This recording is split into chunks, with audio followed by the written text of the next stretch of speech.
નમસ્કાર વિદ્યાર્થી મિત્રો, ઓનલાઈન શિક્ષણમાં આપનું સ્વાગત છે। આજે આપણે વિષય હિન્દી ધોરણ 7 કાવ્ય 5 ધરતી કી શાન વિશે અભ્યાસ કરીશું। ધરતી કી શાન કાવ્યના કવિ છે પંડિત ભરત વ્યાસજી। કાવ્યની શરૂઆત કરતાં પહેલાં આજે આપણે कवि थोड़ो परिचय मेळवी लीए। पंडित भरत व्यास जी हमारे जाने माने गीतकार थे। पंडित भरत व्यास जी अपना जाणीता अने माणीता गीतकार हता। आपका जन्म 18 दिसंबर 1918 में राजस्थान के चूर गांव में हुआ था। तेमनो जन्म 18 दिसंबर 1918 में राजस्थान चूर गाम में थयो हतो। आपने कई गीतों की रचना की है। तेमणे घणा बधा गीतों की रचना करी है। यह गीत सन 1958 में आई हिंदी फिल्म गांव गौरी से लिया गया है। आ गीत ईस्वी सन 1958 में आवेली हिंदी फिल्म गांव गौरी में लेवामां आव्युं छे। इस गीत में कवि ने मनुष्य को सबसे बुद्धिमान बताया है। आ जो गीत है धरती की शान, एमां कविए मनुष्य ने बधाथी बुद्धिमान बताव्यो छे। मनुष्य ने अपनी बुद्धि और कठोर परिश्रम के आधार पर जल, स्थल और आकाश में कई उपलब्धियां अर्जित की है। मनुष्य पोतानी बुद्धि और कठोर परिश्रम द्वारा जल, पृथ्वी और आकाश में घणी बधी उपलब्धिओ मेळवी छे। मनुष्य प्रकृति को बहुत सीमा तक अपने अनुकूल ढलने में सफल हुआ है। मनुष्य प्रकृति ने घणी बधी सीमा सुधी अनुकूल थवामां पोतानी रीते ढाळवामां सफल थयो छे। मनुष्य के लिए कोई भी कार्य असंभव नहीं है। मनुष्य माटे कोई पण कार्य अशक्य नहीं। मनुष्य जो चाहे वह कर सकता है। मनुष्य जे पण इच्छे ये कार्य करी सके छे। यही भाव काव्य में अंतर्निहित है और यही बात मनुष्य की महानता का प्रमाण है। मनुष्यनो आज भाव आ काव्य में अंकित करवामां आवे छे अने आज बात मनुष्यनी महानतानुं प्रमाण है। तो चालो विद्यार्थी मित्रों आपणे काव्यनी शरूआत करिए। धरती की शान तू भारत की संतान, तेरी मुट्ठियों में बंद तूफान है रे। मनुष्य तू बड़ा महान है। भारत की संतान, संतान एटले शुं के पुत्र। हे भारतना पुत्र, तू आ धरतीनुं गौरव छे। शान एटले शुं के गौरव। तारी मुट्ठीओमां तूफान बंद छे। तारामां ए शक्ति रहेली छे जेमां तू तूफानने पण वश करी शके छे। हे मनुष्य तू खूब ज महान छे। तू जो चाहे पर्वत पहाड़ को फोड़ दे। हे मनुष्य, तू जो इच्छे तो आ पर्वत ने पण फोड़ी सके छे। तू जो चाहे नदियों के मुख को भी मोड़ दे। नदियों के मुख एटले के नदियोनी जे दिशा है, वहेवानी जे दिशा है ते। हे मनुष्य, तू जो इच्छे तो नदियोनो जे आ प्रवाह है तेनी दिशा पण तू बदली सके छे। तू जो चाहे माटी से अमृत निचोड़ दे। हे मनुष्य, तू जो इच्छे तो माटीमांथी पण अमृतने काढी सके छे। तू जो चाहे धरती को अंबर से जोड़ दे।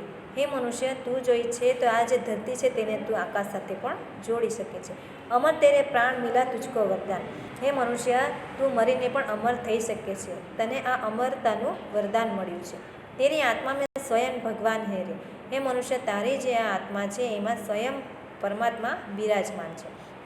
नयनों में ज्वाल, तेरी गति में भूचाल। हे मनुष्य, तू जो क्रोधे भराय तो तारी आँखों आग वर्षावी सके छे। ज्वाल एटले शुं के आग।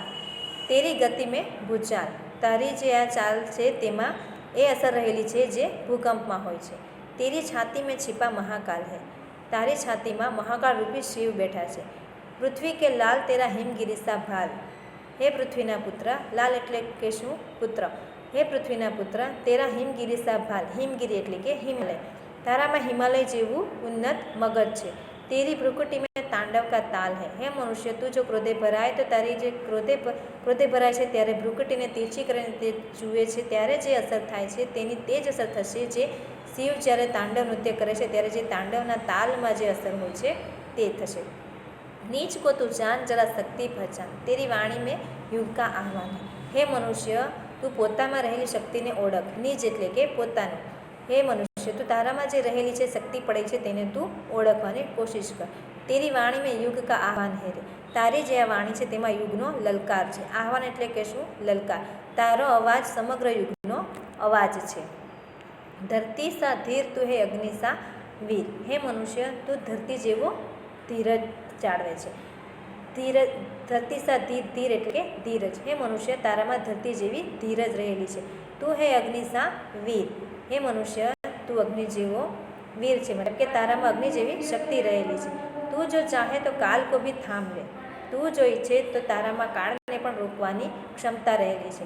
पापों का प्रलय रुके, पशुता का शीश झुके। तू जो अगर हिम्मत से काम ले। हे मनुष्य, तू जो हिम्मत थी काम लेशे तो तारामां पापोने પાપો જે આ પ્રલય જે છે વિનાશ, પ્રલય એટલે કે શું વિનાશ, પાપોનો જે વિનાશ થયો છે તેને પણ રોકવામાં તારામાં શક્તિ રહેલી છે. પશુ તાકા શીશ ઝૂકે, અને મનુષ્ય હેવાન બની રહ્યું છે તેને પણ તું રોકી શકે છે.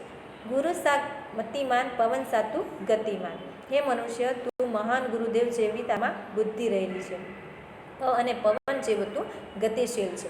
તેરી નભ સે ભી ઊંચી ઉડાન હે રે, હે મનુષ્ય તું આકાશથી પણ ઊંચે પહોંચવાની શક્તિ ધરાવે છે. હે મનુષ્ય તું ખૂબ જ મહાન છે. આ બધા કાર્યો દ્વારા કવિ આ કાવ્યમાં મનુષ્યને ખૂબ જ મહાન બતાવે છે. જે કાર્ય ના થઈ શકે તે કાર્ય જો મનુષ્ય ઈચ્છે તો તે પણ એ શક્યને પણ અશક્ય બનાવવાની ક્ષમતા મનુષ્યમાં રહેલી છે એવું આ કાવ્યમાં કવિ કહે છે. તો મિત્ર, આપણે આગળનો અભ્યાસના પ્રશ્ન જોઈએ. અભ્યાસના પ્રશ્ન 2 છે, તેમાં તમને સવાલ આપ્યા છે. તેમાં પહેલો સવાલ છે કે આપ ક્યાં ક્યાં કર સકતે હૈ. આપ ક્યાં ક્યાં કર સકતે મતલબ કે હવે આ કાવ્યમાં આપણે જોઈ ગયા કે મનુષ્ય શું કરે છે કે માટીમાંથી પણ અમૃત કાઢી શકે છે, નદીઓના જે પ્રવાહ છે તેને પણ બદલી શકે છે. તો તે જ પ્રમાણે આમાં તમે કયા કાર્ય છે તમે કરી શકો છો, તમારા માટે શક્ય હોય તે તમારે કહેવાના છે. જેમ કે ઉદાહરણ તરીકે આપણે જોઈએ તો તમે તમારી ક્ષમતામાં જોઈએ તો તમે કરી શકો છો કે તમે પતંગ ઉડાવી શકો છો, નદીમાં તરવાનું કાર્ય કરી શકો છો. તો તમે લખી શકો કે मैं नदी में तैर सकता हूँ, मैं पतंग उड़ा सकता हूँ, मैं कुएं में से पानी निकाल सकता हूँ. એટલે કે ઘણા બધા કાર્યો તમે કરી શકો છો. ત્યાર પછી બીજો સવાલ છે કે વિવિધ ક્ષેત્રોમાં મનુષ્યને ક્યાં પ્રગતિ કી હે. વિવિધ ક્ષેત્રોમાં મનુષ્યએ કઈ પ્રગતિ કરી છે. તો આપણે જોયું છે કે હાલના સમયમાં તમે ટેકનોલોજીનો ઉપયોગ કરતા હશો, તેમાં ઘણા બધા આવિષ્કારો એટલે કે સંશોધન થયા છે. તેમાં મનુષ્યએ ઔદ્યોગિક ક્ષેત્રમાં ઘણી બધી પ્રગતિ કરી છે. તેમાં તમે જોઈ શકો કે કમ્પ્યુટર છે, મોબાઈલ છે, ટેલિફોન છે, ઇન્ટરનેટ છે, આ બધા જે સાધનો આપણે પ્રાપ્ત થયા છે એના દ્વારા મનુષ્ય ક્યાંથી ક્યાં આજે દુનિયા ક્યાંથી ક્યાં પહોંચી ગઈ છે અને ઘણી બધું ઉપયોગી થાય છે. આજે એ બધા સંશોધનોને કારણે સમય અને શક્તિનો પણ બચાવ થઈ રહ્યો છે.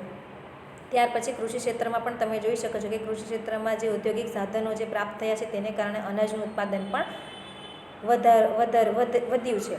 અને તે જ પ્રમાણે હોસ્પિટલમાં તમે આજે જુઓ છો નવી દવાઓનું સંશોધન થયું છે અને ઇલાજ કરવા માટેના નવા સાધનો શોધાયા છે. તેમાં પણ ઘણી પ્રગતિ જોવા મળી છે. આ પ્રકારે વિવિધ ક્ષેત્રમાં મનુષ્યએ ઘણી બધી અદ્ભુત પ્રગતિ કરી છે. ત્યાર પછી ત્રીજું છે કે અન્ય જીવો સે મનુષ્ય મહાન કેસે હૈ, એટલે બીજા જીવો કરતાં મનુષ્ય મહાન કેવી રીતે છે. તો તમે જોઈ શકો છો કે અન્ય જીવો, બીજા બધા જે જીવો છે તેના કરતાં મનુષ્યને અલગ કંઈક મળ્યું છે. એટલે કંઈક એનામાં વિશેષ પ્રકારની બુદ્ધિ મળી છે, એને વાચા પણ મળી છે. એના દ્વારા તે બુદ્ધિનો ઉપયોગ કરીને એ ઘણા બધા સંશોધનો કરી શકે છે અને ઘણા બધા કાર્ય એવા એણે કરીને પોતાની પ્રગતિ કરી છે. તે જ પ્રમાણે મનુષ્યને વાચા પણ મળી છે, એને ભાષા મળી છે, તેના દ્વારા એ સભ્યતા અને સંસ્કૃતિમાં એણે વિકાસ કર્યો છે. ત્યાર પછી ચોથો સવાલ છે કે કાવ્ય મેં ઉલ્લિખિત પ્રકૃતિ કે તત્વ બતાઈએ ઓર ઉનકે સમાનાર્થી શબ્દ દીજીએ. તો તમે આપણે જોઈ ગયા કાવ્ય, તેમાં પૃથ્વી પહેલા જ ફકરામાં તમે ધરતી શબ્દ આવે. તે ધરતી શું છે? તે પ્રકૃતિનું એક તત્વ છે. તો ધરતી આવી શકે, ધરતીનો સમાધિ શબ્દ તમે લખી શકો તો પૃથ્વી. ત્યાર પછી પહાડ, તો પર્વત અને પહાડ, પર્વતનું સમાધિ શબ્દ થઈ શકે પહાડ. ત્યાર પછી નદી, તો નદીને કહેવાય સરિતા. આવા ઘણા બધા પ્રકૃતિના તત્વો જે આપણા કાવ્યમાં છે તેમાંથી તમારે આમાં એક કાવ્યમાંથી શબ્દ લખવાના અને તેના પછી એના અર્થ તમારે લખીને એ શબ્દને જવાબ લખવાના. તો વિદ્યાર્થી મિત્રો, આ જે સવાલ આપણે પ્રશ્ન 2ના 4 સવાલ જોઈ ગયા એ તમારે હોમવર્કમાં લખવું. આજનો આપણો વિડીયો અહીં સમાપ્ત થાય છે. અસ્તુ.